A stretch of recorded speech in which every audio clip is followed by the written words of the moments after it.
안녕하세요. 우리가 지난번 동영상까지 해서 16단원 채권에서 듀레이션과 컨벡시티 그리고 패시브와 액티브 본드 매니지먼트 부분에 대한 공부를 하였습니다. 그래서 이번 동영상에서는 우리가 16단원에서 배웠던 것들 중에 이제 중요한 부분이 어떤 부분들이었는지, 이제 그리고 혹시 16단원을 공부를 하다가 잘 이해를 하지 못했던 부분은 그런 내용이었구나, 요런 흐름이었구나를 이해를 할 수 있는 복습 시간을 갖도록 하겠습니다. 이번 16단원에서는 채권이라고 하는 것은 이자율 변화에 민감하게 가격이 변한다.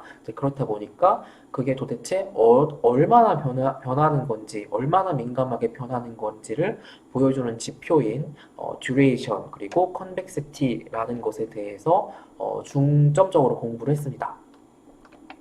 이제 우선은 듀레이션 컨벡시티를 살펴보기 전에 이제 여러 가지 여기 나와 있는 6가지 특성을 이렇게 6가지로 정리를 할 수가 있었죠.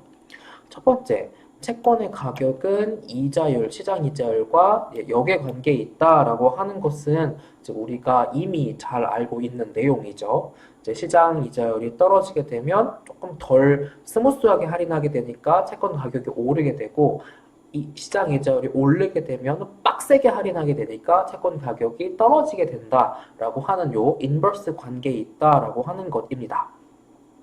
이제 그리고 여기 두 번째 나와 있는 것처럼 여기 피겨 16.1번에서 시장 이자율이 올라갈 때에는 시장 이자율이 올라갈 때는 채권 가격이 조금 떨어지는데 시장 이자율이 떨어질 때는 그것보다 더 많이 채권 가격이 변동한다, 오른다라고 하는 것입니다. 그러니까 시장 이자율이 떨어질 때 채권 가격 변화보다는, 올라갈 때 채권 가격 변화보다는 시장 이자율이 떨어질 때 채권 가격이 변하는 폭이 훨씬 더 크다라고 하는 부분이 요 2번 부분이었습니다. 그리고 요 3번 부분에서는 우리가 요 피겨 16.1에서 본드 A와 본드 B를 통해서 비교를 할 수 있었죠. 그래서 본드 A의 만기는 5년이지만 본드 B의 만기는 30년이었습니다. 그래서 만기가 짧은 채권보다는 만기가 긴 채권이 이렇게 이자율 변동에 더 민감하게 변하는구나, 채권 가격이 변하는구나 라고 하는 것을 정리를 한 것을 요 3번을 통해서 알 수가 있었습니다. 그렇지만 요 3번이랑 또 바로 연결이 되어서 그렇다면 우리가 여기 A번과 B번 본드를 통해 비교를 해봤을 때 요 B번 본드의 경우에는 A번 본드 만기의 6배란 말이죠. 그러면 요 B번 본드가 A의 6배만큼이나 많이 채권 가격이 변동하냐? 그거는 또 그렇지는 않았다. 그래서 그렇게 만기에 비례해서만큼 채권 가격이 변동하는 거는 아니다라고 하는 것이 요 4번이었습니다. 그리고 여기 5번의 경우에는 우리가 본드 B와 C번을 통해서 비교를 할 수 있었죠. 요 본드 B와 C번의 경우에는 차이점이 오로지 요 쿠폰만 달랐습니다. 요 본드 B보다 본드 C가 중간중간에 오는 훨씬 적은 쿠폰을 가지고 있는 채권인 거죠. 그렇다 보니까 요 쿠폰율이 적을수록 시장 이자율 변화에 더 채권 가격이 민감하게 반응한다라는 것입니다. 그리고 마지막으로 5번째의 경우에는 우리가 피겨 16.1번 부분에서 본드 C와 D를 통해서 비교를 할 수 있었습니다. 요 두 개에서 차이가 있는 부분은 이렇게 발행 당시의 시장이자율만 차이가 있는 부분이었죠. 본드 C가 발행될 때는 시장이자율이 10%였고 본드 D가 발행될 때 시장이자율은 6%였습니다. 그래서 발행될 당시의 시장이자율이 낮을수록 더 이자율 변화에 채권 가격이 민감하게 바뀌는구나 라고 하는 것을 이렇게 마지막으로 6번의 특성으로 알 수가 있었습니다. 그래서 우리가 이 테이블 16.1번과 16.2번을 통해서 또 다시 한번 살펴볼 수 있었던 것처럼 여기 우선 첫 번째 테이블 16.1번의 경우에는 만기가 1년보다 10년, 20년 이렇게 길어질수록 시장 이자율이 8에서 9%로 변했을 때 더 채권 가격이 변하는 어떤 변화율이 더 훨씬 커지게 되더라라고 하는 것을 살펴볼 수가 있었고요. 그래서 여기 지금 테이블 16.1번은 1년에 2번, 그러니까 6개월에 한 번씩 쿠폰이 나오는 채권 쿠폰 이제 쿠폰체입니다. 이표체를 말을 하는 거고, 테이블 16.2번의 경우에는 여기 지금 나와 있는 것처럼 제로 쿠폰 본드, 그러니까 중간에 쿠폰을 주지 않는 채권입니다. 그래서 이와 같은 제로 쿠폰 본드의 경우를 살펴봤더니 이제 시장 이자율이 올라가게 되면서 마찬가지로 채권 가격이 다 떨어지기는 해. 이제 그런데 우리가 앞에서 이표채보다 훨씬 더 이제 가격이 변동폭이 훨씬 더 많이 변동을 하게 된다라는 것을 이제 이 테이블 16.2번을 통해서 알 수가 있었습니다. 그리고 중요한 첫 번째 지표로서, 첫 번째 매저로서 이제 듀레이션이라고 하는 지표를 봤었죠. 우리가 이미 다 그 16단원을 공부를 해서 이제는 아실 건데, 요렇게 채권 가격과 시장 이자율이 나와 있는 것에서 요 기울기, 요 그래프의 요 커브의 기울기가 사실은 요 듀레이션이라고 생각을 하실 수가 있겠습니다. 그리고 이와 같은 듀레이션을 계산하는 방법을 어떤 개발한 사람의 이름을 따서 맥컬레이 듀레이션이라고 우리가 부르게 되고, 이제 이와 같은 듀레이션, 그냥 맥컬레이 빼고 듀레이션이라고 하는 것은 이제 쉽게 생각을 하면 내가 채권에 투자한 돈 원금 회수하는데 얼마나 걸리나 라는 거를 나타내 주는, 즉 가중 평균 만기를 나타내 주는 게 바로 이 듀레이션이라는 개념입니다. 그렇다 보니까 만약에 만기가 5년인 채권이야. 그런데 중간에 쿠폰이 오는 채권이야. 그러면 그 채권의 듀레이션 계산해보면 한 4점 몇 년 될 거라고. 그러니까 이표체의 경우라면 이렇게 머추리티보다 듀레이션이 짧게 다 계산이 되게 되는 거고, 제로 쿠폰 본드라고 하면 중간에 오는 쿠폰이 없다 보니까 내가 이거를 만기에 가야 돈이 회수가 되는 거야. 그러니까 듀레이션과 머추리티가 동일하게 된다라는 것이었습니다. 그리고 듀레이션을 만약에 계산을 실제로 해봐라 라고 하면 요렇게 계산을 하게 된다라는 것입니다. 그래서 여기 T 곱하기 WT고, WT라고 하는 것은 요렇게 계산이 되는 건데, 요 T라고 하는 거는 1, 2, 3, 4 이렇게 쭉 시간이 가는 거잖아요. 라지 T까지.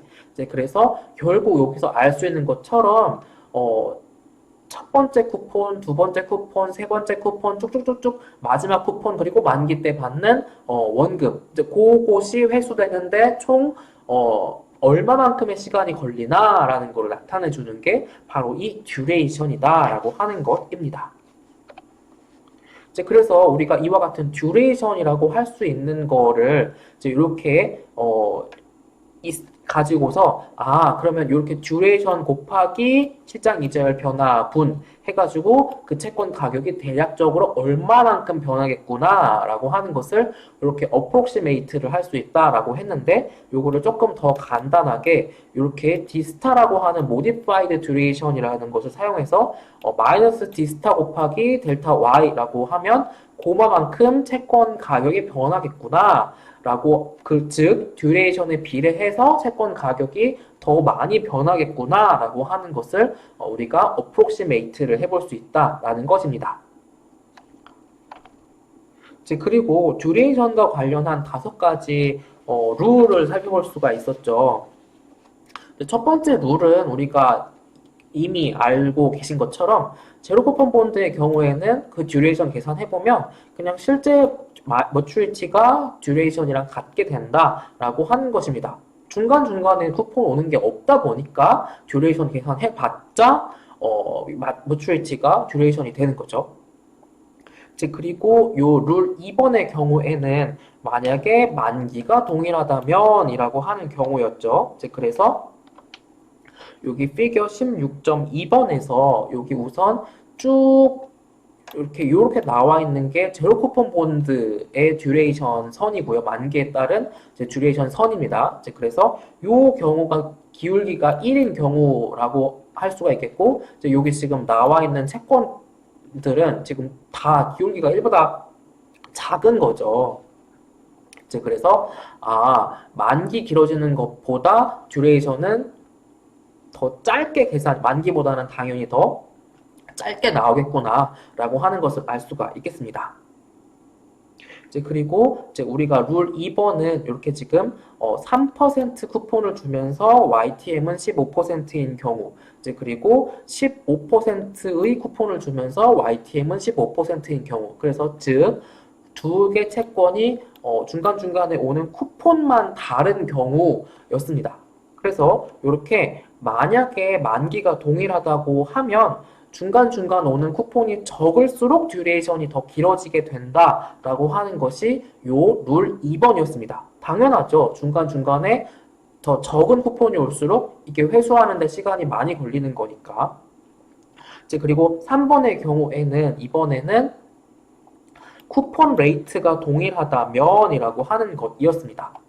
이제 그래서 여기 지금 만약에 15% 쿠폰 그리고 쿠폰율이 동일한데 여기 지금 만기가 길어짐에 따라서 듀레이션도 다 길어지고 있는 상황입니다. 그래서 이렇게 쿠폰율이 동일할 때에는 그 채권의 만기가 길어질수록 듀레이션이 당연히 길어지는구나 라고 하는 요 룰 3번을 또 볼 수가 있었습니다.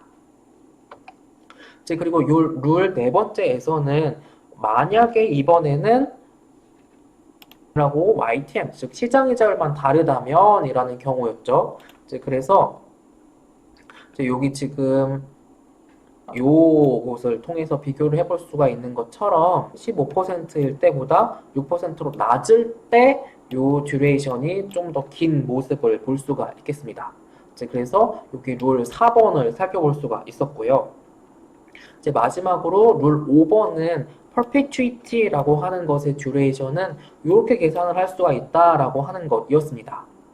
그래서 perpetuity라고 하는 것은 한 번 뭔가 투자를 하게 되면 이제 거기에서 영원히 현금 흐름이 오는 경우, 영원히 주기적으로 수익이 나는 경우가 이 perpetuity라고 하는 것이었고, 예를 들어서 우리가 매 연마다 내가 이거 투자하면 매 연마다 10% 수익으로 온다라고 하면 내가 100 투자해서 여기서 매 연마다 10% 수익이다. 그래서 요 듀레이션을 계산해보면 이제 1 플러스 0.1 그러니까 1.1 나누기 0.1 이렇게 계산을 하게 되면 11년이라는 숫자가 나오게 되죠. 그래서 이게 아무리 만기가 영원하다 그러니까 만기가 없다라고 치더라도 이게 11년 정도까지 가면 대략 내가 투자한 원금이 다 회수가 되는구나 라고 하는 것을 알 수가 있었습니다.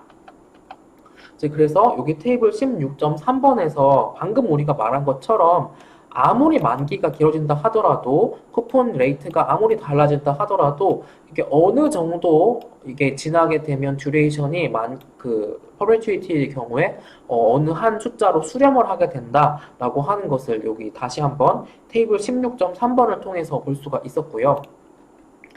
여기 지금 이게 채권의 듀레이션을 나타낸 것인데 쿠폰 레이트가 낮을 때보다 쿠폰 레이트가 올라갈수록 모든 요 만기에서 듀레이션이 줄어드는 것을 볼 수가 있었습니다. 그리고 또 만기가 길어질수록 또 듀레이션이 길어지는 모습도 이렇게 살펴볼 수가 있었죠.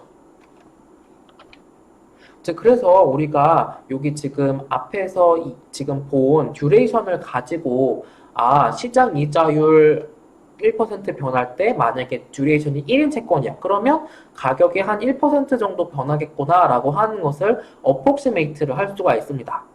그런데 그렇게 어떤 리니어한 관계로 즉 이제 요거를 가지고 이렇게 리니어하게 어프록시메이트를 하다 보면 이게 정말로 말 그대로 어프록시메이트지 실제랑은 좀 다르다라는 것입니다. 그래서 우리가 요 본드 프라이스랑 시장 이자율은 이제 비선형 관계라는 것을 이미 알고 있기 때문에 조금 컨벡시티라는 거를 더 넣어서 어프록시메이트를 하게 되면 이제 좀 더 시장 이자율 변화할 때 채권 가격 얼마 변화인지를 더 잘 어프록시메이트를 할 수 있다라는 것입니다. 그래서 듀레이션이라고 하는 것은 가지고 만약에 어프록시메이트를 하면 이제 이렇게 점점점점점점 선처럼 이렇게 수직선으로 이렇게 어프록시메이트가 되는 건데 실제 채권의 가격은 이렇게 곡선처럼 변하더라라는 거죠. 이제 그래서 실제보다 시장 이자율이 떨어질 때에는 그러니까 채권 가격을 과소평가하게 되고 시장 이자율이 오를 때에는 실제보다 채권 가격을 또 과소평가하게 되는 그런 문제가 있습니다. 이제 그래서 요렇게 듀레이션만 가지고 채권 가격 이자율에 대해 변했을 때 채권 가격 얼마나 바뀔지를 예상하는 것은 조금 문제가 있다. 이제 그래서 여기에 컨벡시티라고 하는 것을 추가를 하게 되었습니다. 이제 그래서 사실은 여기 나와 있는 것처럼 미적분에서 우리가 봤던 테일러 익스펜션을 여기 지금 채권의 경우에 활용을 한 거라고 할 수가 있습니다.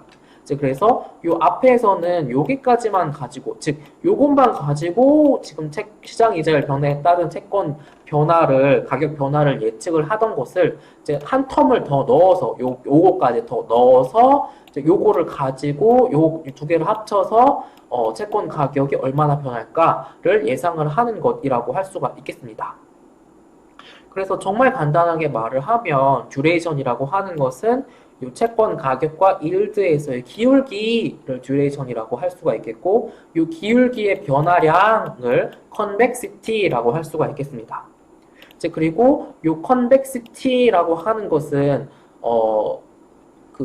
얼마나 이 곡선이 꼬부라져 있는지 굽어져 있는지, 즉 커버처를 이야기를 한다라고 하는 것이었죠. 이제 그래서 컨벡시티가 크다라고 하면 이제 더 꼬부라져 있는 거고, 이제 컨벡시티가 좀 작다라고 하면 이제 덜 꼬부라져 있는 거를 생각을 하면 되겠습니다. 이제 그래서 이제 커버처라고 하는 것을 이제 우리 한국말에서는 곡률이라고 하고요. 그래서 곡률이 이제 커버처가 크다 그러면 곡률이 크다. 컨벡시티가 크다 다 같은 말이고 그렇게 생각을 하시면 되겠습니다. 그리고 피겨 16.4번의 경우에는 이 본드 A랑 본드 B를 비교를 한 것인데요. 지금 이 본드 A의 경우가 지금 시장 이자율이 떨어질 때 채권 가격이 더 오르고 시장 이자율이 오를 때 채권 가격이 덜 떨어지죠. 그래서 요렇게 커버처가 좀 더 클수록 그러니까 더 꼬부라져 있을수록 뭔가 투자자에게 더 좋게 되는구나 라고 하는 것입니다. 그래서 이와 같은 채권의 컨벡시티라고 하는 특성이 있음으로 인해서 채권의 투자자들은 이렇게 어떤 좋은 점이 있구나 라고 하는 것이고요.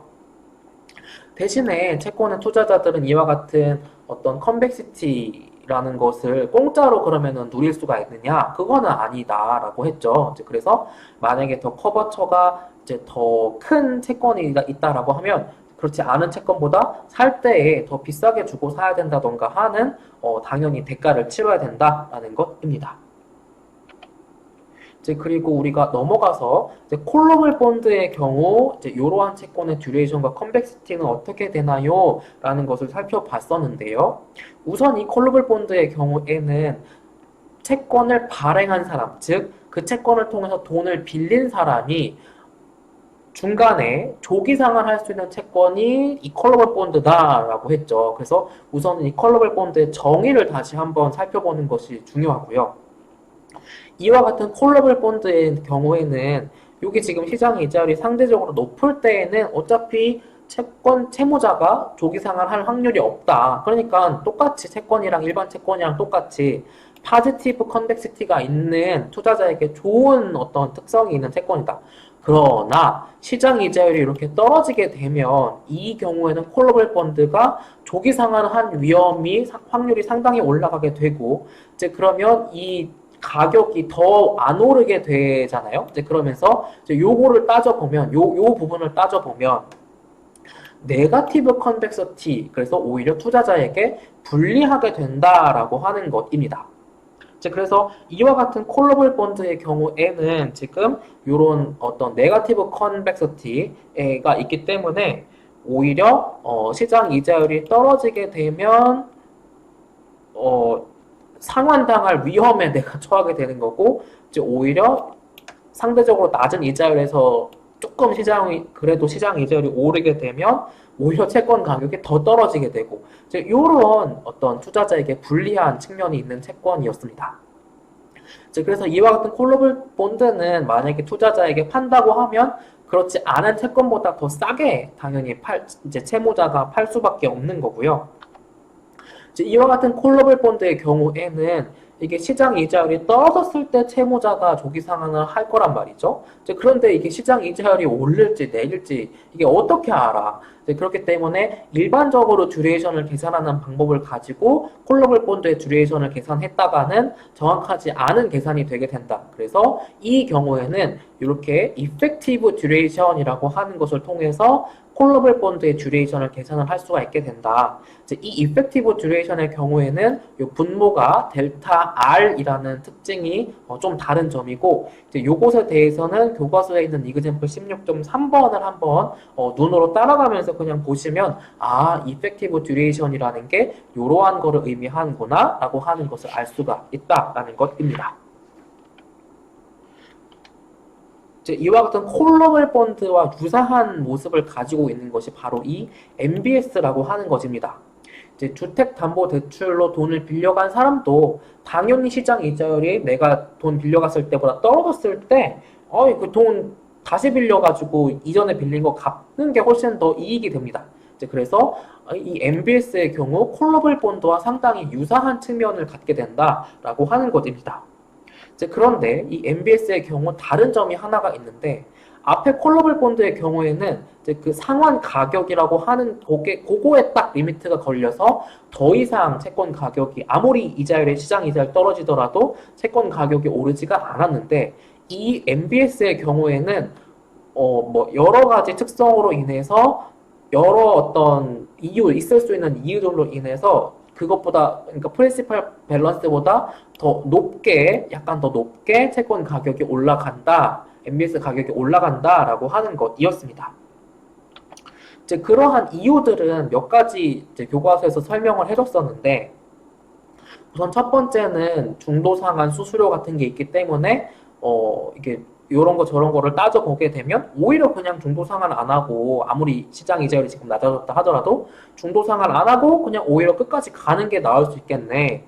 그리고 대표적으로는 만기가 얼마 안 남았을 때 그러한 경우에는 그냥 이런 것 저런 거 따져보면 그냥 끝까지 가는 게 나을 수 있겠네 라고 해서 시장 이자율 떨어지면 그 리미트보다 더 위로 채권 가격이 오를 수 있는 게 이 MBS였습니다.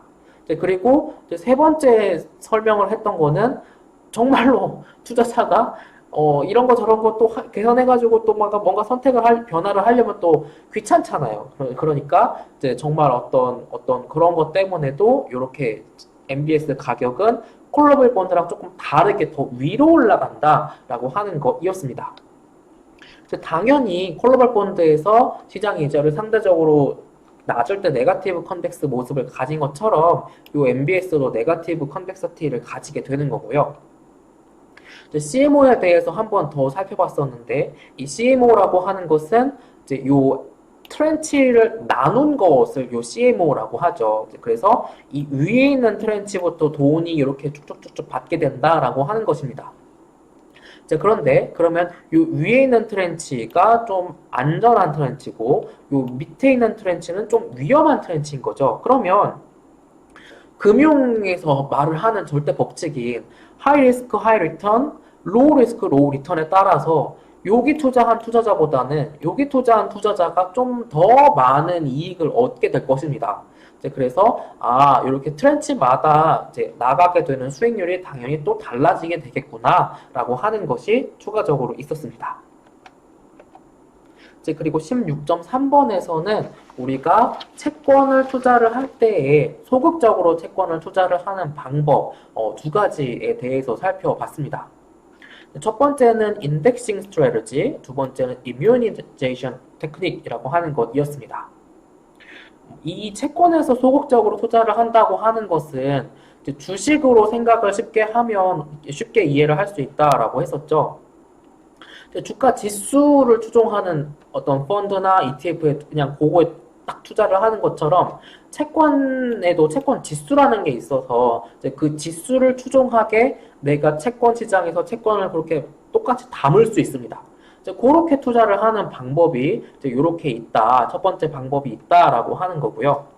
이제 그런데 요런 이유들로 인해서 이제 요런 어떤 소극적인 채권 투자가 이제 그럼에도 불구하고 조금 쉽지는 않다라는 문제점이 있었습니다.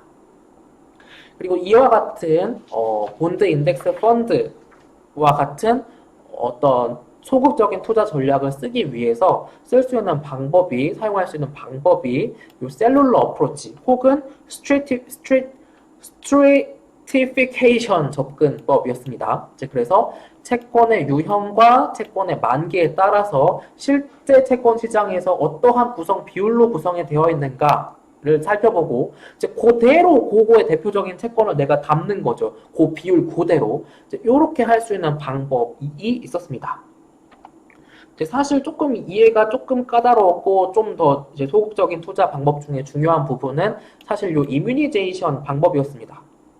그래서 이거를 우리가 우선은 개념, 그러니까 이뮤니제이션의 개념을 살펴봤고 이거를 진짜 막 숫자로 계산을 해보지는 않았습니다. 그래서 우리가 요 처음 금융을 공부하기 때문에 개념만 살펴봤었는데 이 이뮤니제이션이라는 채권의 소극적인 투자 방법은 뭐였다? 막 파도가 막 쳐.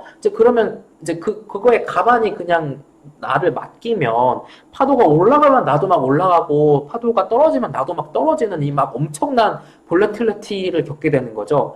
그런데 요 이뮤니제이션이라는 걸 쓰면 파도가 아무리 친다 하더라도 나는 가만히 마치 무중력 상태인 것처럼 채권 가격이 변하지 않는 거. 내가 투자한 포트폴리오의 에셋이나 뭐 라이어빌리티의 듀레이션이 변하지 않는 거. 그렇게 만드는 투자 방법이 이뮤니제이션 방법이었습니다. 그래서 이와 같은 이뮤니제이션 방법은 은행, 보험사, 연기금 이런 어떤 기관 투자자들이 많이 사용을 하는 방법이고요. 은행의 경우에는 적금, 예금 같은 것들, 보험의 경우에는 막 생명보험 같은 거 막 10년, 막 30년, 막 50년, 30년 막 그런 것도 있잖아요. 그러면 그런 거를 맞추기 위해서 채권을 보험사들이 투자를 해서 갖고 있을 때 시장 이자의 변함에 따라서 이 보험사가 갖고 있는 자산 듀레이션과 부채 듀레이션이 막 변하게 되는데 그거를 좀 덜 변하게 뭐 그렇게 최소화시키는 방법이 바로 이 이뮤니제이션 방법이었습니다. 이 연기금 같은 것도 보험사랑 되게 비슷하죠. 이 연기금이라는 게 뭐 국민연금과 같은 거를 생각을 하시면 되고 이게 어쨌든 내가 은퇴를 하게 되면 어떤 특정한 나이가 되면 그때부터 내가 돈을 수령하게 되는데 이제 그 이와 같은 수령을 하기 전에 돈을 계속 넣죠. 일을 할 때.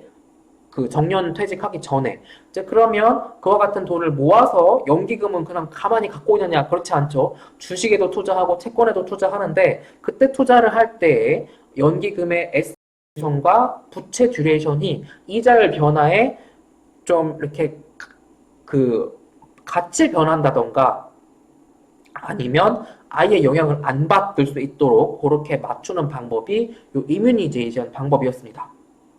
그래서 이 이뮤니제이션 할 때 사용할 수 있는 방법이 뭐 같은 말이 요 듀레이션 매칭이라고 하는 것이었고요.